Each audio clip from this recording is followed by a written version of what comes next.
Shalom, salam sejahtera dalam kasih Tuhan Yesus Kristus. Bertemu kembali dengan saya di channel Amin Shalom.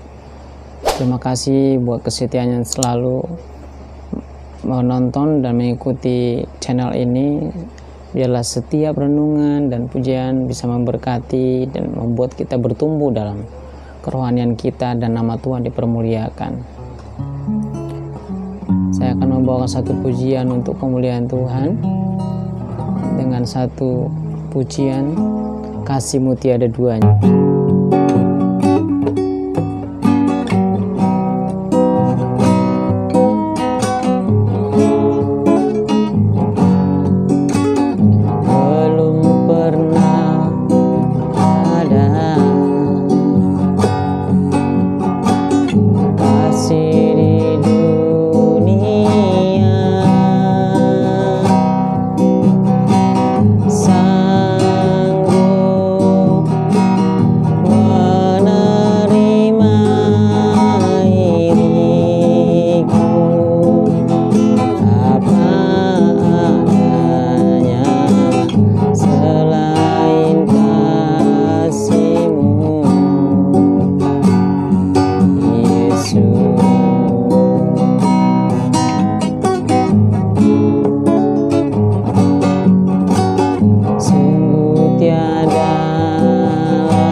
Hari ini saya undang sahabat Amin Shalom untuk membaca Alkitab kita di dalam Amsal pasal 27 ayat yang 5 dan ayat yang ke-6. Demikianlah firman Tuhan. Lebih baik teguran yang nyata-nyata daripada kasih yang tersembunyi. Seorang kawan memukul dengan maksud baik, tetapi seorang lawan mencium secara berlimpah-limpah. Saudara kasih dalam Tuhan, di waktu yang singkat ini saya akan membawa satu tema untuk renungan firman Tuhan adalah kebaikan seseorang dilihat dari tegurannya. Nah, saudara kasih dalam Tuhan, sering sekali kita ingin melakukan hal yang terbaik terhadap orang-orang yang kita kasihi, termasuk sahabat dan teman kita. Di saat kita tahu bahwa teman-teman kita ataupun sahabat kita melakukan satu kesalahan ataupun pelanggaran menurut kita adalah salah, kita ingin supaya teman kita itu bisa berubah dan menjadi lebih baik dan menyadari atas kesalahannya. Namun sering sekali banyak kegagalan-kegagalan dalam persahabatan pertemanan Di saat dia mulai menegur orang tersebut, malah justru hubungan mereka malah justru tidak baik, hubungan mereka malah justru renggang dan tidak memiliki keharmonisan dan tidak seperti dulu. Nah, ternyata setelah ditelusuri bahwa kebaikan itu harus memang kita lakukan, seperti firman Tuhan berkata bahwa teguran yang nyatanya itu lebih baik daripada kasih yang tersembunyi. Tetapi tidak sampai di situ saja, saudara. Walaupun mungkin tujuan kita baik, tapi kalau dengan cara kita tidak baik untuk yang kita sampaikan, maka itu juga bisa akan berakibat dengan tidak baik juga.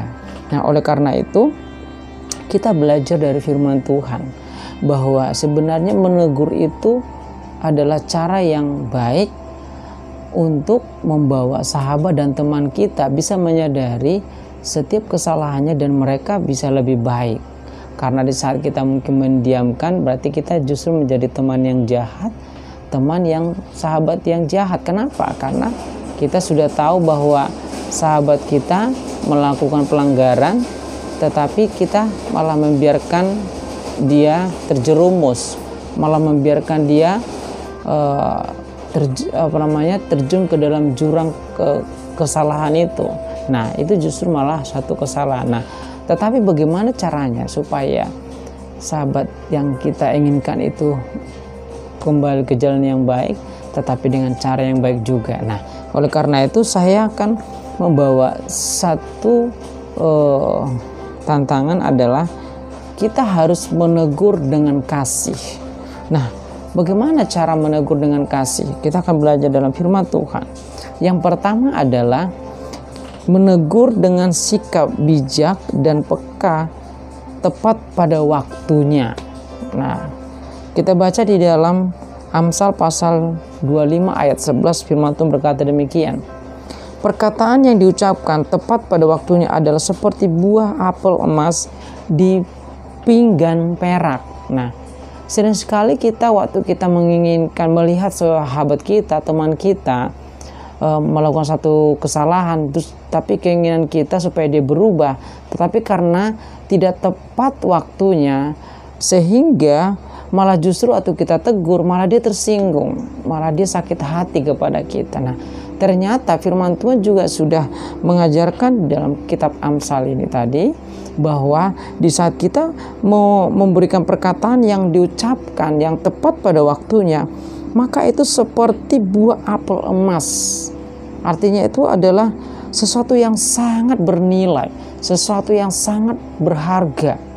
Nah, tetapi di saat kita menyampaikan itu tidak tepat pada waktunya, maka itu akan menjadi bumerang. Itu akan menjadi justru membuat hubungan kita dengan sahabat dan teman kita itu malah terpecah. Misalnya satu contoh, misalnya gini.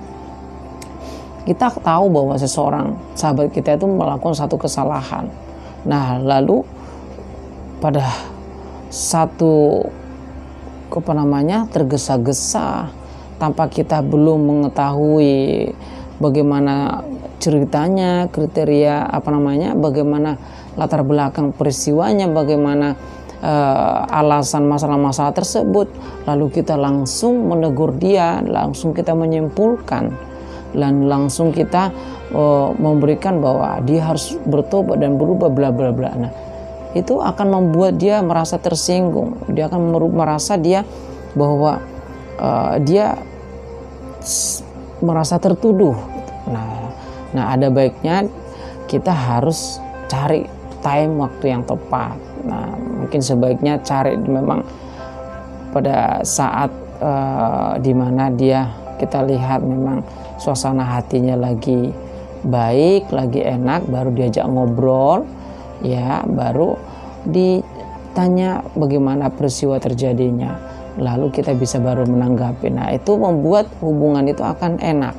Tetapi kalau langsung dia menurut orang lain melakukan kesalahan, lalu kita langsung tabrak gitu, bla bla bla. Tujuan kita memang supaya dia berubah, jangan melakukan lagi itu. tetapi malah sebaliknya kita akan berdampak masalahnya.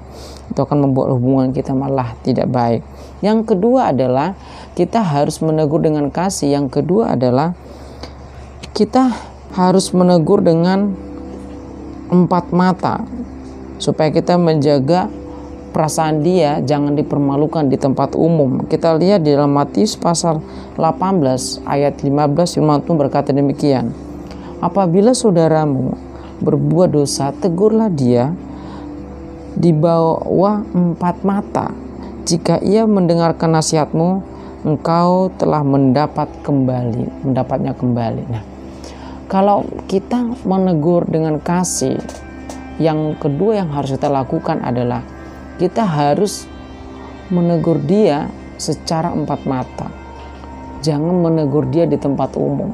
Jangan menegur dia di keramaian. Apalagi misalnya di saat rapat, tiba-tiba kamu langsung mengambil kendali pembicaraan, langsung menuding si A begini melakukan kesalahan gitu, bla bla bla, harus begini. Nah, itu sesuatu tindakan yang sangat ceroboh. Kita harus perhatikan waktu kita inginkan sahabat dan teman kita berubah, kita harus mencari tempat untuk bertemu secara empat mata. Mari diajak mungkin ajak mungkin minum kopi ataupun hal-hal yang akan kita ungkapkan itu secara empat mata. Jangan langsung di depan teman-temannya, di depan umum, ataupun di depan rapat, ataupun di tempat pertemuan. Itu akan membuat dia malu, sehingga dia merasa dia dipermalukan. Nah, itu tidak baik. Itu akan merugikan hubungan kita. Jadi yang kedua adalah kita harus menegur dengan empat mata. Itu yang terbaik. Nah, yang ketiga kita lihat adalah menegur dengan rendah hati.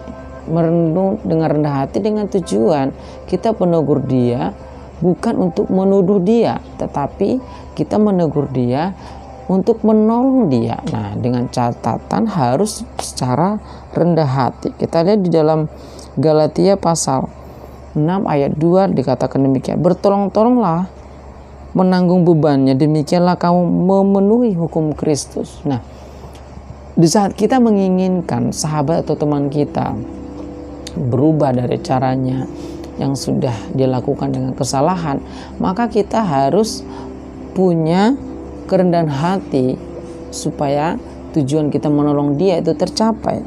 Karena kita harus menyadari bahwa tidak ada manusia yang sempurna.